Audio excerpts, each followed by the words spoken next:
Assalamualaikum warahmatullahi wabarakatuh. Innal hamdalillah nahmaduhu wa nasta'inuhu wa nastaghfiruh wa na'udzu billahi min shururi anfusina wa sayyiati a'malina. May yahdihillahu fala mudilla lahu may yudlilhu fala hadiya lahu. Asyhadu an la ilaha illallah wahdahu la syarika lah wa ashhadu anna Muhammadan abduhu wa rasuluhu la nabiyya ba'da. Allahumma salli wa sallim wa barik ala Muhammad wa ala alihi wa sahbihi wa man tabi'ahum bi ihsanin ila yaumiddin. Qala Allah ta'ala fil Qur'anil Karim, ya ayyuhalladzina amanu taqullaha haqqa tuqatihi wa la tamutunna illa wa antum muslimun. Ya ayyuhan nasu taqu rabbakumul ladzi khalaqakum min nafsin wahidah wa khalaqa minha zawjaha wa bassa minhuma rijalan katsiran wa nisaa'a wattaqullaha alladzi tasaaluna bihi wal arham innallaha kana 'alaikum raqiba. Ya ayyuhalladzina amanu taqullaha wa qulu qawlan sadida yuslih lakum a'malakum wa yaghfir lakum dhunubakum wa may yuti'illaha wa rasulahu faqad faza fawzan 'azima. Allahumma arhamna bil Qur'an fa inna asdaqal hadisi kitabullah wa khairal hadi hadi Muhammadin sallallahu alaihi wasallam wa syarrul umuri muhdatsatuha wa kullu muhdatsatin bid'ah wa kullu bid'atin dhalalah wa kullu dhalalatin finnar. Ayyuhal ikhwatal iman rahimakumullah, bapak-bapak serta ibu-ibu dan saudara-saudara kaum muslimin yang dirahmati oleh Allah tabaraka wa taala. Kita lanjutkan pembahasan kita tentang sirah nabawiyah yang merujuk kepada kitab Al-Minhajul Haraki li Syiratin Nabawiyah yang ditulis oleh Syekh Munir Muhammad Al-Ghadban rahimahullah. Dan pada pembahasan seminggu yang lalu kita telah diajak oleh Syekh Munir Muhammad Al-Ghadban rahimahullah untuk membacakan kisah-kisah tentang para pemimpin-pemimpin Quraisy yang setelah terjadi peristiwa Fathul Makkah, maka mereka berlomba-lomba dan berbondong-bondong untuk memasuki agama Islam yang mulia ini. 3 pemimpin besar Quraisy yang kemarin kita singgung tentang proses keislaman mereka. Yang pertama adalah Safwan bin Umayyah, kemudian Ikrimah bin Abu Jahal dan Suhail bin Amr ridwanullah alaihim. Alhamdulillah, ketiga tokoh besar ini telah menyatakan keislamannya di hadapan Rasulullah Muhammad sallallahu alaihi wasallam. Kemudian Syekh Munir Muhammad Al-Ghadban mencoba juga untuk mengajak kita bagaimana para tokoh-tokoh lainnya dari kalangan para penyair, kemudian dari kalangan juru bicara kota Makkah sendiri, dan para perempuan-perempuan yang terhormat di kalangan orang-orang kafir Quraisy ketika itu, mereka juga menyatakan keislamannya di hadapan Rasulullah Muhammad sallallahu alaihi wasallam. Ya. Disebutkan bagaimana juru bicara resmi kota Makkah ketika itu, yakni Ibnu Zubhari, ya, di mana Ibnu Zubhari ini sebelum keislamannya dia senantiasa menggubah syair-syair yang membangkitkan perlawanan orang-orang kafir Quraisy terhadap dakwah Islamiyah yang dibawa oleh Rasulullah Muhammad sallallahu alaihi wasallam.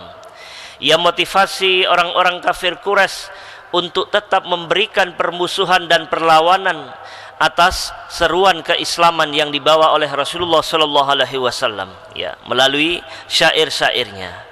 Maka ayyuhal ikhwatal iman rahimakumullah, ketika terjadi peristiwa Fathul Makkah ini, si Ibnu Zubhari yang merupakan juru bicara kota Mekah ketika itu langsung kabur Dia ketakutan dan melarikan diri ke kota Yaman. Ya. Maka melihat hal itu, teman dari Ibnu Zub'ari, yakni Hasan bin Thabit radhiyallahu anhu yang telah masuk Islam sebelumnya, segera dia mengirim syair untuk menyinggung keberadaan dari Ibnu Zub'ari yang lari ketakutan di Yaman ini. Ia kirim syair dengan kalimat yang terkenal, la tu'dimanna rajulan ahallaka bu'adahu najrana fi aishin akhadda la'imin. Jangan sampai engkau tidak sempat menemui seseorang yang karena kau benci maka kau tinggal di Najran dalam hidup nistanian. Ayolah ikhwatal iman rahimakumullah. Maka syair yang pendek ini yang dikirim oleh Hasan bin Thabit radhiyallahu an kepada temannya Ibnu Zub'ari yang masih kafir ini akhirnya mampu menggetarkan perasaan dari Ibnu Zub'ari. Maka kemudian beliau mendatangi kota Makkatul Mukarramah, ia tinggalkan Yaman, ia temui Rasulullah Muhammad sallallahu alaihi wasallam. Maka ketika Nabi sallallahu alaihi wasallam mendengar kedatangan dari Ibnu Zub'ari, maka Nabi sallallahu alaihi wasallam kemudian menyambut kedatangan khusus beliau.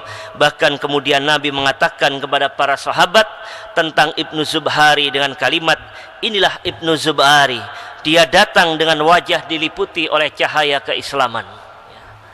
Artinya bahwa Rasulullah Muhammad sallallahu alaihi wasallam memberikan ampunan atas segala kesalahan yang dilakukan oleh Ibnu Zub'ari melalui puisi-puisinya yang ketika itu memotivasi orang-orang kafir untuk memenuhi, untuk memusuhi dakwah yang diemban oleh Rasulullah sallallahu alaihi wasallam.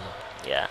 Maka ampunan yang kesekian kali inilah yang diberikan oleh Rasulullah sallallahu alaihi wasallam terhadap tokoh-tokoh orang-orang kafir Quraisy yang mereka memiliki peranan strategis di kalangan kaumnya, akan memberikan manfaat yang besar pada saat kedepannya bagi perkembangan dakwah Islamiyah yang ada di kota Makkatul Mukarramah.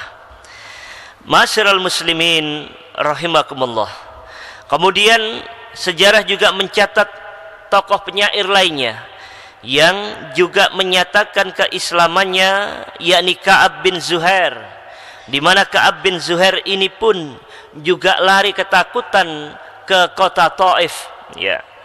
Maka datanglah ketika si Ka'ab bin Zuhair ini di Taif, ada surat dari saudaranya yang telah dulu masuk Islam yang bernama Bujair bin Zuhair, di mana dia pun juga menulis beberapa syair-syair yang memotivasi dan mengajak dari saudaranya yakni Ka'ab bin Zuhair untuk bisa masuk Islam.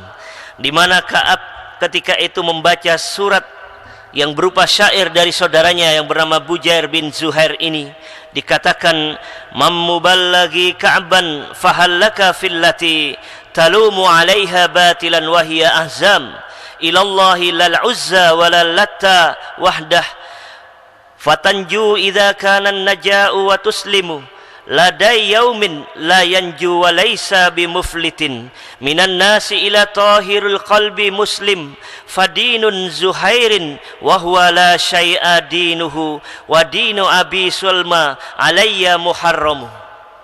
Maka Bujair mengatakan, kusampaikan kepadamu ya Ka'ab, dapatkah kamu temukan kebatilan pada kenabian yang kamu cela, padahal dia lebih bersungguh-sungguh menyembah kepada Allah semata, bukan kepada Uzza maupun Lata. Niscaya kamu selamat dan sentosa jika keselamatan yang kau inginkan pada satu hari di mana tak seorang pun bisa selamat atau bebas kecuali orang yang berhati bersih dan berserah diri kepada Allah Subhanahu wa taala. Agama Zuhair meski dia bukan apa-apa adalah sama dengan agamanya, sedangkan agama Salma adalah haram bagiku. Ayolah wafila rahimakumullah. Maka demi mendengar surat yang dibuat oleh Bujair bin Zuhair ini, maka Ka'ab bin Zuhair mendapati hatinya kemudian merasa sempit, seakan-akan dia tidak lagi menemukan bumi yang aman untuk menyelamatkan keimanannya yang batil ini. Maka kemudian Ka'ab bin Zuhair ini menyesali dirinya, tetapi teman-teman yang ada di sekeliling Ka'ab bin Zuhair ini berusaha untuk mencegah keislaman dari Ka'ab. Ia berusaha diteror oleh teman-temannya, dan kemudian bagaimana teror yang demikian kencang ini, yang demikian kuat, akhirnya membuat kebimbangan pada diri Ka'ab bin Zuhair, di mana para teman-temannya mengatakan bahwa Muhammad telah terbunuh. Ya. Ayolah rahimakumullah. Maka peristiwa inilah yang kemudian membuat kebimbangan pada Ka'ab bin Zuhair, sambil kemudian dia galau, ya. Lalu dia berusaha untuk menghibur kegalauan ini dengan mendendangkan satu qasidah, di mana dia berusaha untuk memuji Rasulullah Muhammad sallallahu alaihi wasallam, dan dia ungkapkan kegelisahan serta teror yang dia hadapi dari para penyebar fitnah yang ada di sekelilingnya. Ayolah rahimakumullah. Maka Ka'ab pun akhirnya berlalu. Dia tinggalkan kota Taif, ia berjalan menuju Madinah, di mana dia kemudian singgah di Juhainah dan bertemu dengan sahabatnya, di mana pada saat itu sang sahabat lalu mengajak kepada Ka'ab bin Zuhair untuk berangkat menemui Rasulullah sallallahu alaihi wasallam, di mana Rasulullah sallallahu alaihi wasallam ketika itu sedang melaksanakan salat subuh, ya. Maka pengantar dari Ka'ab bin Zuhair ini atau temannya, kemudian dia mengatakan kepada Ka'ab bin Zuhair, "Ya Ka'ab, itulah Rasulullah, maka dekatilah dia dan mintalah jaminan keamanan kepada dirinya." Ayolah rahimakumullah. Maka berangkatlah Ka'ab menuju Rasulullah sallallahu alaihi wasallam, dan kemudian Ka'ab mengatakan, "Ya Rasulullah, sesungguhnya Ka'ab bin Zuhair telah datang untuk meminta jaminan keamanan kepadamu. Dia akan bertaubat dan masuk Islam. Maka apakah Anda mau menerimanya jika aku bawa dia kemari?" Ya. Jadi Ka'ab bin Zuhair berusaha untuk menyembunyikan status dirinya. Dia katakan kepada Nabi sallallahu alaihi wasallam sebagai pihak orang yang ketiga yang memberikan informasi bahwa ada seseorang yang bernama Ka'ab bin Zuhair akan masuk Islam, dan meminta jaminan keamanan kepada Rasulullah Muhammad sallallahu alaihi wasallam.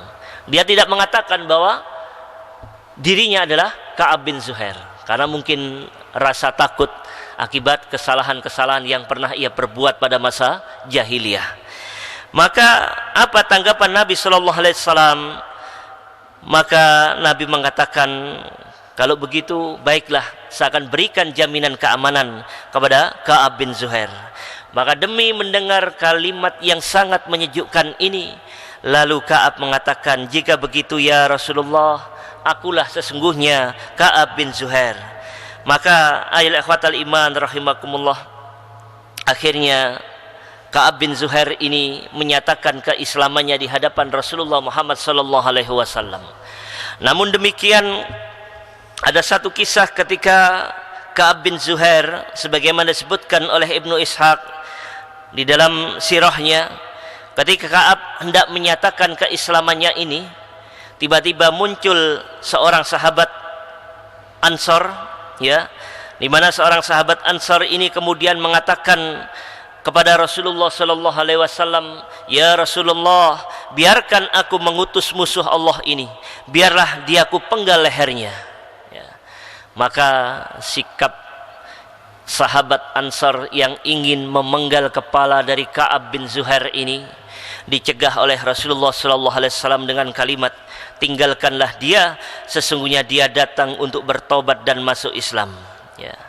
Maka ayat al-hafila rahimakumullah, sekali lagi inilah kebesaran hati yang ditunjukkan oleh Rasulullah Muhammad sallallahu alaihi wasallam di dalam memberikan ampunan dan jaminan keamanan kepada para tokoh-tokoh Quraisy, walaupun mereka memiliki track record yang demikian besar terhadap kejahatan yang mereka lakukan kepada dakwah Islamiyah yang diserukan oleh Rasulullah sallallahu alaihi wasallam. Ma'asyiral muslimin, arsyadakumullah.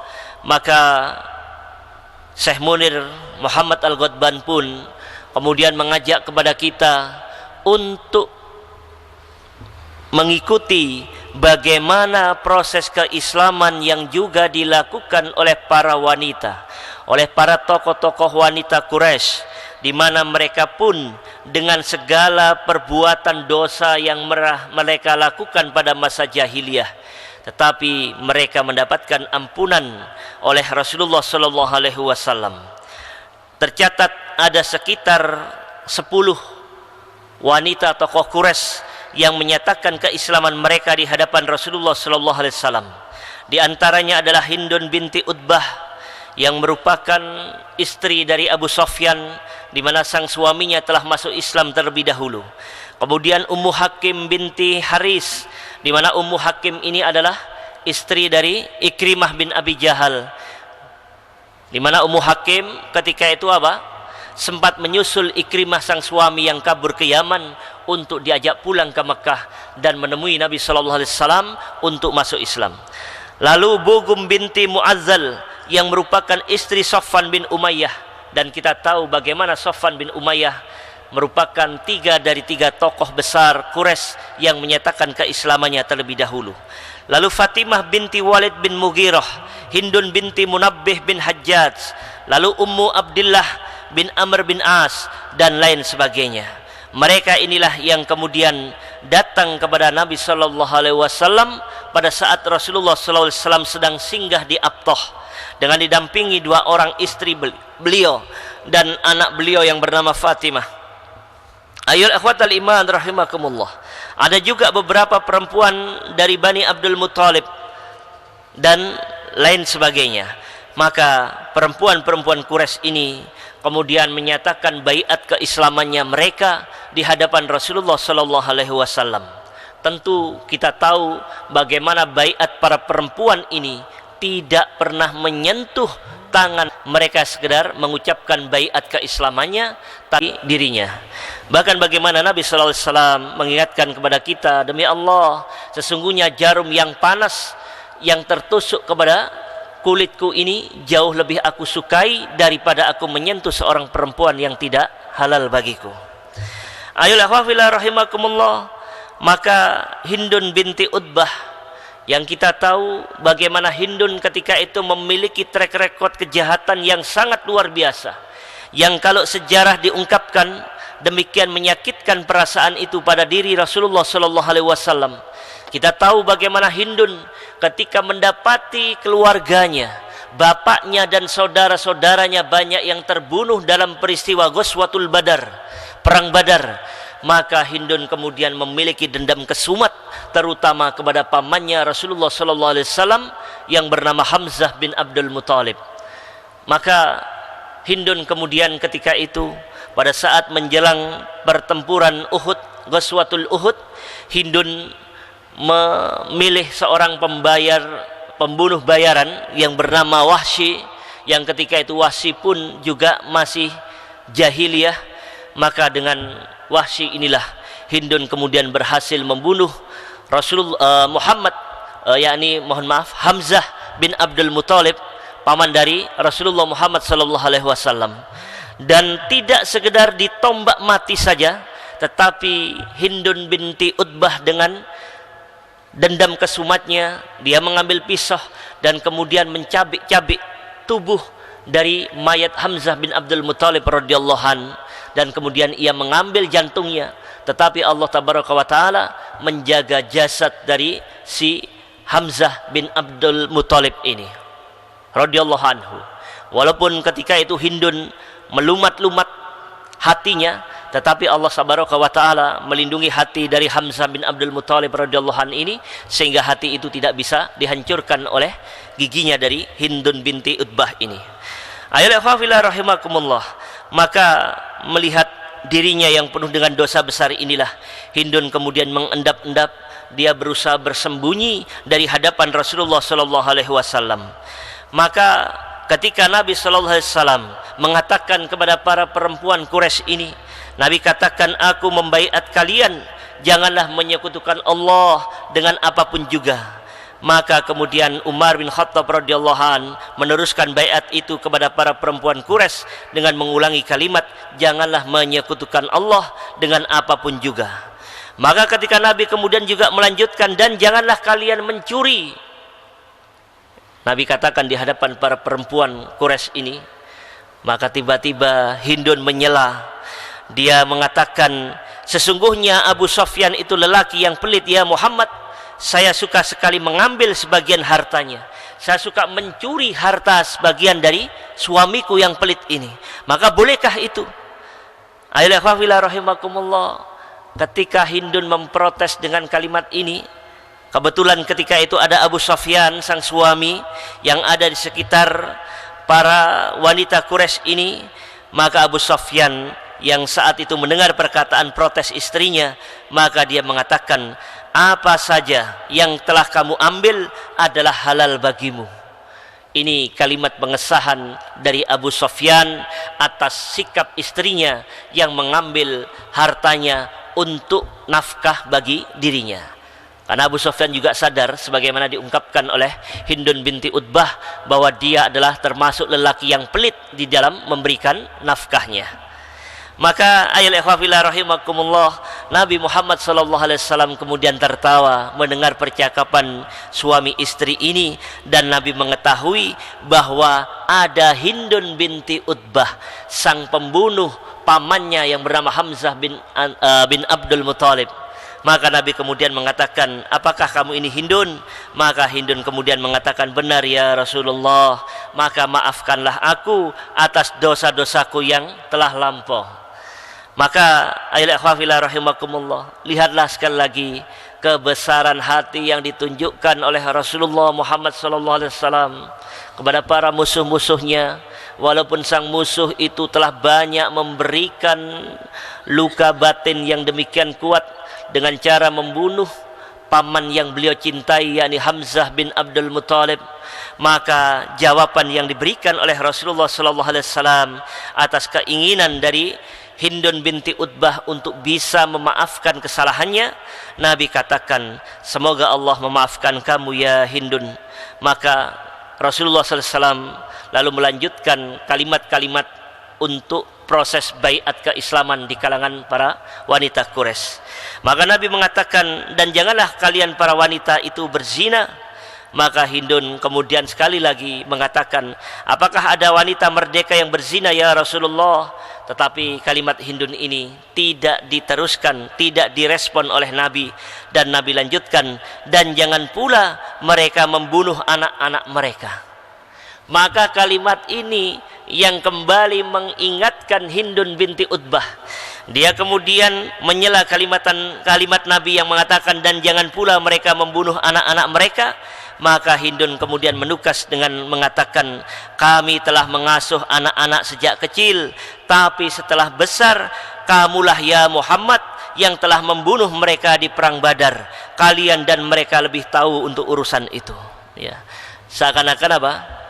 Hindun memprotes, kalau memang Islam mengajarkan tidak boleh membunuh anak-anak, kenapa kami para wanita-wanita Quraisy yang telah diberikan karunia anak, yang telah memelihara anak-anak kecil itu hingga tumbuh menjadi dewasa, kok kalian bunuh pada saat perang Badar? Ya.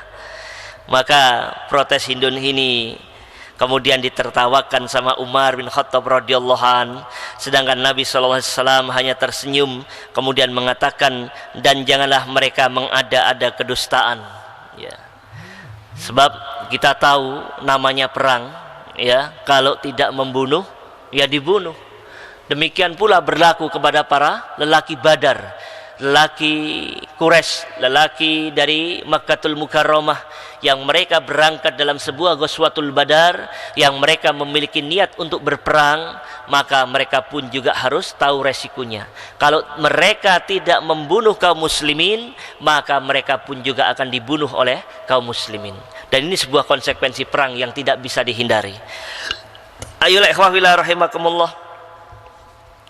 Maka Nabi Muhammad SAW ketika mengatakan, dan janganlah mereka mengada-ngada kedustaan, maka Hindun kemudian mengatakan, demi Allah, sesungguhnya mengada-ngada kedustaan itu benar-benar keji, dan sesungguhnya yang engkau perintahkan kepada kami benar-benar merupakan bimbingan dan akhlak yang luhur.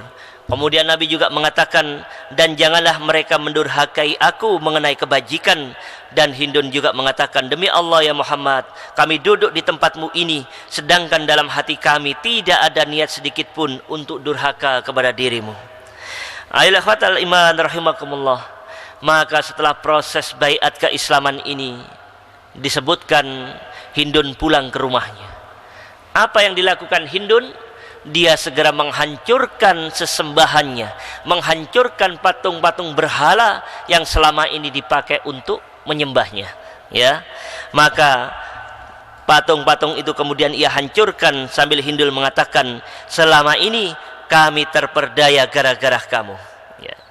Ayat akhwafillah rahimakumullah, inilah sekali lagi satu pelajaran yang sangat berharga tentang keislaman yang digambarkan oleh sejarah para tokoh-tokoh Quraisy berikut para perempuan-perempuan mereka, dan bagaimana sikap yang ditunjukkan oleh Nabi Shallallahu Alaihi Wasallam, yang demikian beliau menjadi seorang pemimpin yang bisa menunjukkan sikapnya berbesar hati atas kesalahan yang ditunjukkan oleh orang-orang kafir Quraisy sebelumnya, dan beliau sallallahu alaihi wasallam mengampuni dengan harapan agar proses ini mampu memotivasi orang-orang kafir Quraisy untuk masuk Islam, ya.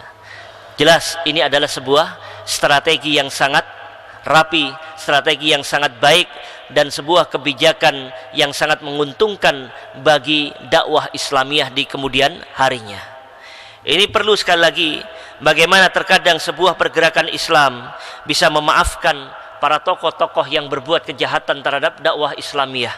Kalau dipandang bahwa dengan sikap pemberian maaf, sikap memberikan jaminan keamanan itu akan mampu melahirkan sikap mereka untuk bisa berserah diri dan menyatakan keislamannya, ya.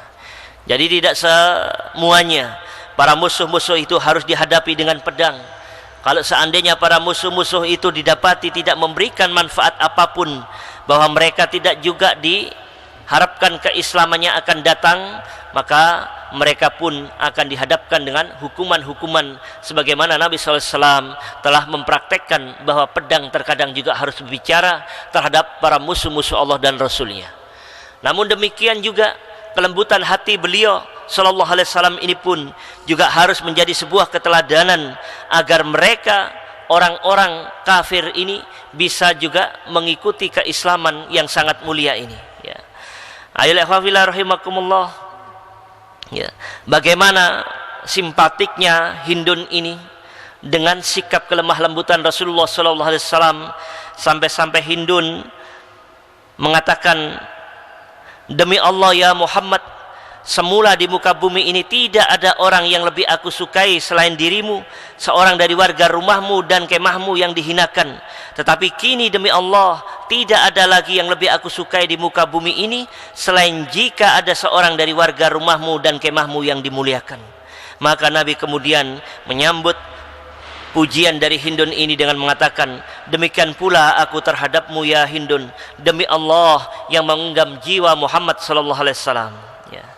Karena itulah ayolah ikhwatal iman rahimakumullah, kalau seandainya gerakan Islam hari ini bisa menundukkan hati-hati tokoh-tokoh kerusakan moral dari kalangan kaum wanita, tentu tabiat agama ini pun niscaya semua orang akan mengubah jalan hidupnya kepada Islam, ya. Mungkin kita bisa mendapati para perempuan-perempuan yang menjadi ikon simbol kerusakan di dunia, katakanlah mungkin para penyanyi-penyanyi atau para wanita-wanita liberal dan sebagainya, yang boleh jadi nanti mungkin dengan sikap kelembutan di dalam urusan dakwah ini akan menyentuh mereka, sehingga mereka kemudian menjadi para perempuan yang berdiri dalam jajaran para pendukung gerakan dakwah dan jihad, ya. Kita bisa simak bagaimana Zainab Al-Ghazali, seorang daiyah Mesir, ya, yang dia juga bergabung dengan gerakan yang dipimpin oleh Hasan Al-Banna rahimahullah, yakni Harakatul Al-Ikhwanul Muslimin, ya. si Zainab Al-Ghazali ini berbaiat masuk di dalam barisan dari gerakan dakwah dan jihad yang ada di Mesir ini. Karena apa? Merasa senang melihat akhlak dari para muharrik, dari para putra-putra pergerakan ini, sehingga dia menyatakan komitmen keislamannya dan berdiri bersama para pejuang dari Al-Ikhwanul Muslimin. Dan demikian pula catatan-catatan sejarah juga menyebutkan bagaimana komitmen keislaman yang demikian tinggi ditunjukkan oleh para sahabiah, ya, ridwanullah alaihim, mereka yang bersungguh-sungguh dengan keislamannya dan memberikan pembelaan terhadap Islam itu sendiri, ya. Juga sejarah mencatat bagaimana seorang perempuan yang ketika dia telah mendapatkan satu tarbiyah Islamiyah yang demikian baik, maka mereka juga memiliki militansi yang tinggi untuk bisa berbuat yang lebih baik bagi urusan dakwah dan jihad, ya. Simak saja kemarin berita yang seandainya ini memang benar, ya, 3 dari orang yang ditangkap oleh Densus atas tuduhan hendak merencanakan membuat bom panci, ternyata salah satunya yang akan menjadi eksekutor adalah seorang perempuan, ya. Ini salah satu contoh saja. Ketika seorang perempuan yang lembut, dia kenal dakwah Islamiyah, maka dia pun memiliki keberanian yang sama dengan lelaki, bahkan melebihi keberanian dari para lelaki itu sendiri. Sejarah jihad yang ada di bumi Chechnya mencatat seorang perempuan yang bernama Hawa Barayev, di mana Hawa Barayev ini menjadi perempuan pertama seorang muslimah yang menjadi seorang pelaku amaliyat al-istishadiyah. Dia menjadi pelaku bom bunuh diri, bom syahid, yang akhirnya apa? Membuat kocar-kacir para tentara Rusia yang ada di bumi Chechnya, ya. Ini satu contoh. Atau bagaimana para janda-janda mujahidin Chechnya, mereka bergerak dalam satu rombongan ke Rusia di Moskow, dan kemudian mereka melakukan proses penyanderaan. Mereka menuntut agar pemerintah Rusia meninggalkan bumi Chechnya, dan itu pelakunya semua adalah para perempuan, ya.